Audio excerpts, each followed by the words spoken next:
Bill Lockwood is here. My friend Bill. Bill is back every last Tuesday of the month. All right. And he is a Texas Talk Radio. Oh, he is Texas Talk Radio boldest voice on patriotism. Bill, good morning. Good morning, Jesse. How are you today? All is well. I owe you an apology. We started out late. Can you have an engineer come back here? Where's Billy?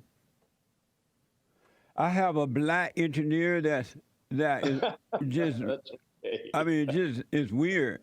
He's supposed to be here. He doesn't show up. So when we have an issue with the computer, he's home in bed, and we all and the workers are running around trying to get it repaired. I'm gonna have to hire a new. I'm gonna have to get a new engineer, to be honest, a white one. Because after 20 years, this one ain't gonna work. I never seen anybody like that. I seen black people act this way, but I just never seen it be this bad. So I apologize. No problem. That's all right. I was worried it was on my end because I'm lacking in technicalities skills as well. Yeah, that's why we rely on the engineer, but I try to help black people. It's almost impossible. And this guy been around 20-some years here. It's amazing. Anyway, so how was your holidays, Bill? How was Christmas and New Year's and all that good stuff? Oh, it was great. I just stayed home. I didn't. We traveled frequently, but I did not this year. So my wife and I stayed home. People came to see us, and that was nice. I don't blame you. Same here. It was amazing. Well, Happy New Year this year. Do you make resolutions? No, I didn't make any particular resolution actually. So I try to be more diligent in my sermons and sermon presentation preparation and Bible memorization and that kind of thing, but not any specifics. Right on. There's so much going on, and there are some things I wanted to talk to you about, mostly concerning millennials. There's a study released recently, and it says more than a third of millennials polled approve of communism. Right. Is that true? A third of the people who polled millennials approve. Do they know what communism is? You know what? We have so many millions of people that are brainwashed, the millennials particularly, brainwashed to goose step right to the Nazism, right to communism. I think you can tell them what it is, and they are just brain dead as far as really thinking through issues. We just are not. We're not thinkers any longer. We don't really think about the issues. Here's another shocking thing I read the other day about a church, a Methodist church in St. Paul, Minnesota, that is in essence disinviting its elderly members to tell them to go somewhere else for 2 years so they can get some young people in there. It's like we don't even think about what is being taught. We don't even come up to the Bible and say, what does the Bible teach? What do I need to actually preach? And what am I hearing? Is it in agreement with what God's word says? We don't even think that way. We just want to make everything palatable to millennials and young people and what sounds good to them, and they don't even think further than that. That's amazing. So a Methodist church told the older people to stay away, asked them to stay away. Right. So the so-called pastor there said, he said, that's really really a mischaracterization. He said, really what we've done is we're closing the doors in order to revamp the building and refurbish it and make it fresher looking and put some new music in and that kind of thing. And so we're inviting the elderly to worship elsewhere for 2 years, and then they can apply for membership once again later. So he said, but we want to get some younger people in here, and so of course they can keep their money there, obviously, but they don't come. Amazing. That's amazing. Bill, it's like a non-thinking society. Yeah, I never imagined seeing my country in this condition while growing up. I never imagined it. Very pitiful. Yeah. For the millennials who are listening, define communism. Well, communism, it's the same thing as socialism. Socialism is communism. Communism is socialism. And socialism, of course, takes everything to a centralized government. In older classic socialism, Well, let me just say this. Socialism is the same as communism in that sense, that communism is simply socialism through the barrel of a gun. Well, that is by force. So what is socialism? Well, socialism is the state-owned means of production. That was the classical definition, but really it has kind of changed and vamped into something a little bit different, and that is that everything is taken to a federal level in which the government controls all means of production. It controls everything. It controls the media. It controls every element of society, and so it's all controlled at a major government level. And so that's what it is, and it's also about redistribution of wealth, which primarily is really its backbone. So in essence, it says we need to redistribute money and redistribute privileges because people misbehave in society due to the fact that they're lacking money. They're poor, and they're misbehaving in society because the blacks and the Mexicans have not had the privileges in scholastic opportunities or abilities. They had not had that opportunity. So we need to redistribute privileges, opportunities, and money, and that will solve the social issues in society. So in order to do that, you have to have a government big enough to do it, and that's what socialism in essence is. How did the Mexican become a part of this fake victimhoods from blacks? Because Mexicans were never slaves here, right? And the blacks gonna use the slave idea until hell freezes over. How did the Mexicans become a part of that? Well, it's all about race. It's because they want people to think in terms of skin and race, and everything that occurs in America has happened according to the liberal left because of this deep-seated racism that is in the white population. So it has nothing to do with really ideas and concepts, but it has to do with everything that America has been and is due to the fact that we think in racial terms, and we're just the white society is absolutely racist. So that plays into any race. So whether it be a Hispanic or whether it be black, it doesn't matter. It's all about race. And so they're able, you just think about it, if they appeal to someone's race, then they're appealing to probably the lowest common denominator that they can. And they're not appealing to people's thinking processes once again. They're appealing to someone's race, and they're hoping people tap into it because of their race. Why have it seems that most white people either are too afraid to speak up or have fallen for that idea too about racism and race? Why don't white people, I mean, they built the country, right? And if it wasn't for whites, there would be no America. Why are whites just, especially the white men, why are they just sitting back and allowing this to happen to them? Because now all white people look like racists in these people's eyes, right? Why are white people, the white men, I can understand maybe the women not standing up, but why the men are not standing up and speaking out and being involved? Well, you know what? That is just a weakness that people have when we have a society that is hedonistic, based upon pleasure and fun and games and sports and entertainment.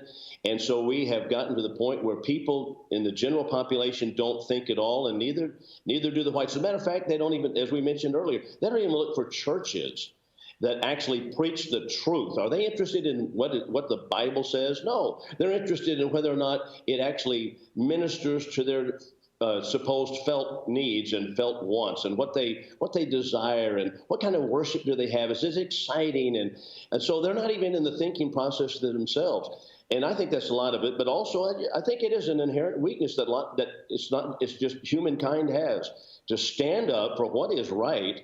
And, to stand up in spite of the fact that the entire culture is going a different direction. There are a few people that do that. So, to break it all down, number one, how did we get to this point? How did we get here? Sin. Just sin. We have become so sinful, and we've allowed sin to take a precedence in our society that we have absolutely capitulated almost on every particular front. We've just become, I marvel, for example, at so many churches, whether it be white or black or whomever it is, that people that claim to be Christians that say, for example, the homosexual activity is legitimate and that Sodom and Gomorrah was not destroyed. These cities were not destroyed because of homosexual activity, but because of inhospitality or because of something of that nature. It's like, they just, it's weak. It's so weak. It's weak as water. And people just, just like Old Testament Israel, they became so weak. They couldn't even think straight. I've noticed that most, and not all now, because a lot of them are waking up. Most of the millennials are atheists. They don't believe there is a God. Right. Well, we've taught that in schools. We've taught that through the evolutionary theory since the introduction of Charles Darwin's Origin of the Species in 1859. It has absolutely captured our entire culture. So whether it be in the public school system or wherever it may be, you have evolution that is taught that we come from lower forms of animals, that we are not God created. And so churches have tried to compromise and say, well, maybe the Bible's true, and that God did it through God created man through evolutionary processes, unwise to the fact that evolution absolutely, its general theory, takes God and cuts God out of the picture, and that is purposeful, and that's what evolutionists say. It just cuts God right out of the picture. So churches for over a century have been compromising the truth on creation, the creation account of the Bible, for one thing. And that's just something that's absolutely happening. And we've become so accustomed to that. And it's really sad to see how even the churches have gone the way of the world.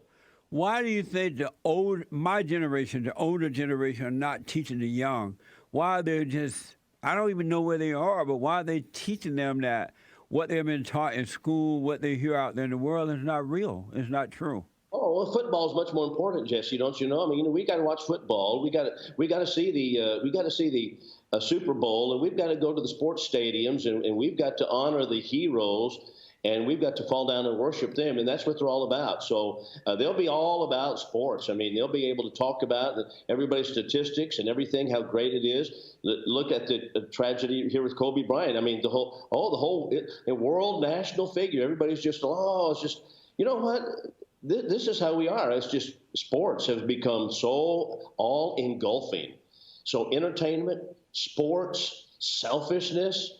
We've just become so much that way. We're not interested in channeling our children in the way they should go. And then we put our kids in a socialistic school system in which frequently, it's just, the culture is absolutely horrific in many of the public schools. But we just continue to put our children there. Well, we can't afford to put them in private schools. And so, it's just a sad story. It seems as though the parents don't understand. They're not paying attention. They don't care. They don't see that putting their children in these socialist schools are destroying them mentally, emotionally, and spiritually, because when they come out of these schools and they go out into the world to live, their lives are awful. They're having awful lives. They're not living at peace at all. Right. You know what? Most parents, I say most parents, but generally speaking, parents do not indoctrinate their children in, number one, the Bible. What does the Bible teach? What does the Bible teach regarding the creation of man? What does the Bible teach regarding salvation, about the deity of Jesus Christ, about the inspiration of the Bible? What does the Bible teach? Number two, they're not warning the children about the dangers of atheistic communism, which communism and socialism, by the way, is rooted, and I didn't mention this earlier, rooted in atheistic thought. It is rooted in materialism. Socialism is materialism. It is based upon the idea, the false concept that we simply redistribute funds and monies, and that causes people to behave better. That is false. We behave differently because we change our hearts, and God changes our hearts. hearts. Yeah.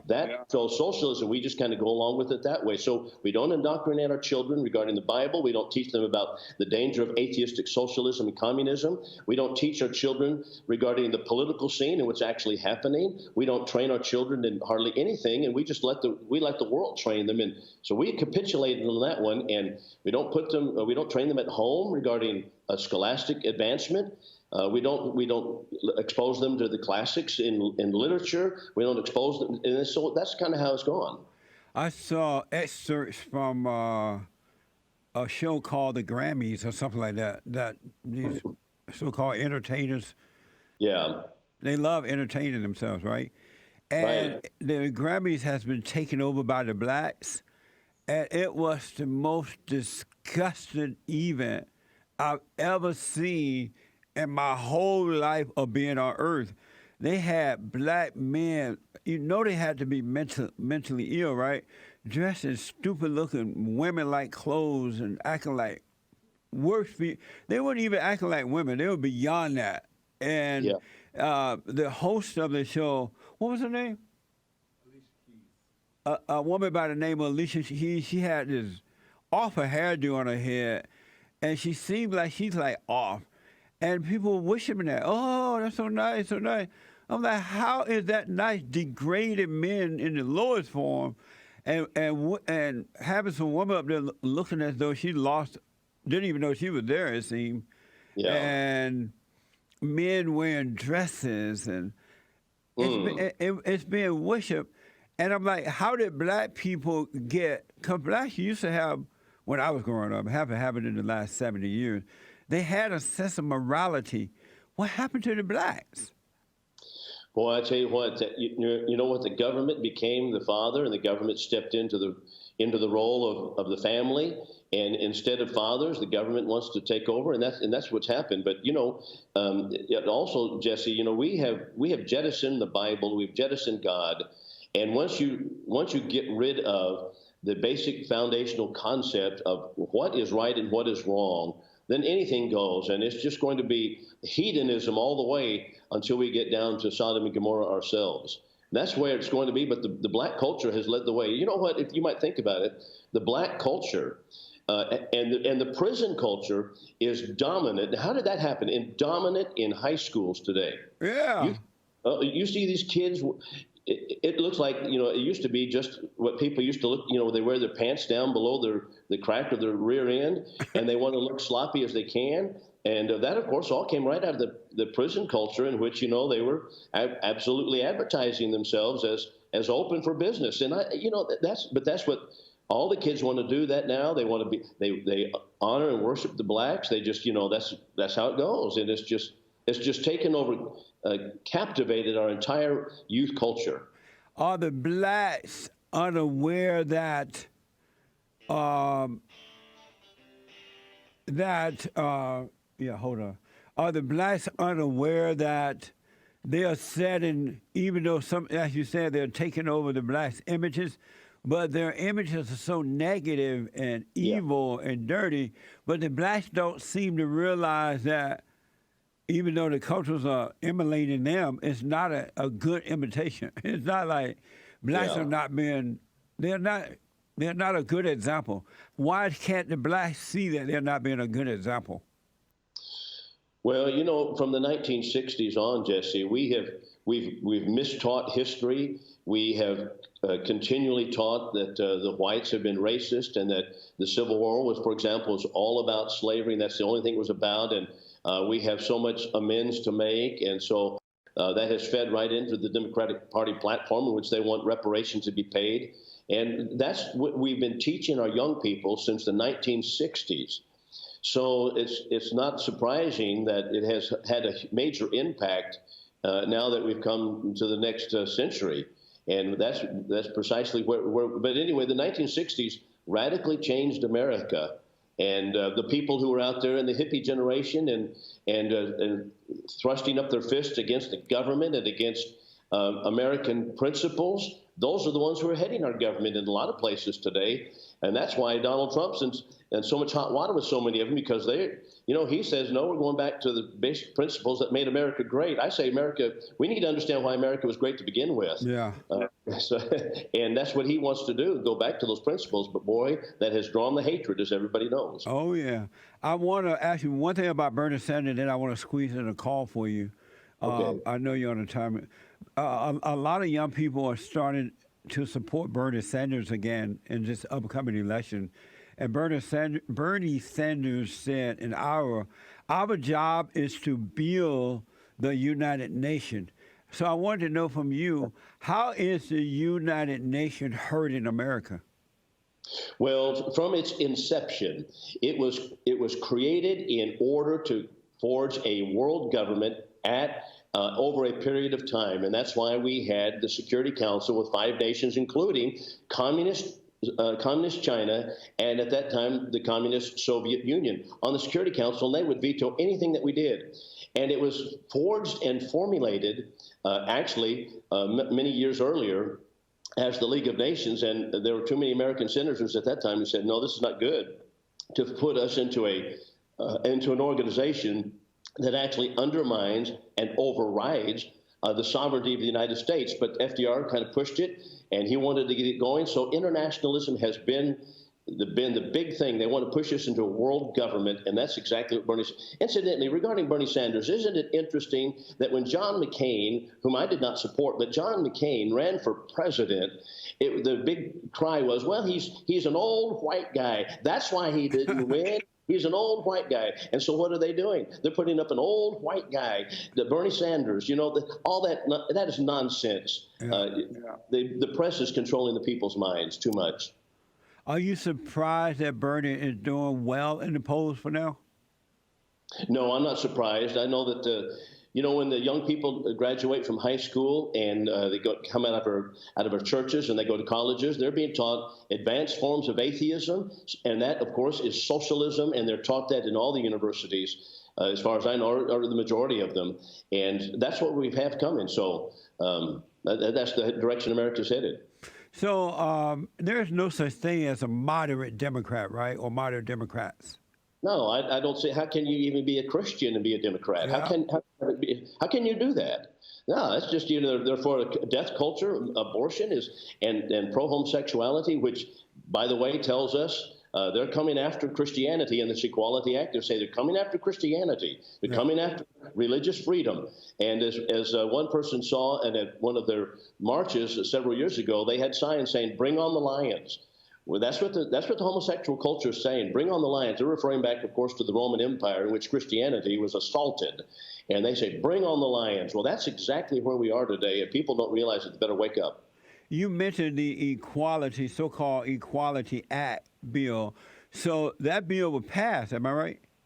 In the House. It was passed in the House. That's correct. And remind people, what is the Equality Act? Well, the Equality Act is to take the 1964 Civil Rights Act and put homosexuality in it, as well as so that discrimination cannot be based upon homosexual practices. Of course, they wouldn't word it that way, but based upon homosexuality or transgender or anything like that. So it promises, in its very wording of the text, to eviscerate, eradicate, and erase the Restoration of Freedom Act, which was in 1993, ironically sponsored at that time by Chuck Schumer and signed into law by Bill Clinton because people were worried we were going to lose our religious freedom. So the Religious Freedom Restoration Act, that's what it was, RFRA, 1993. And so the Equality Act says we're going to get rid of that. Churches are going to be preaching homosexuality, or they're going to close their doors. They're going to accept homosexual marriages, or we're going to shut their doors. You're going to have them in private schools. You're going to teach it in schools. You're going to have it in your entertainment, media,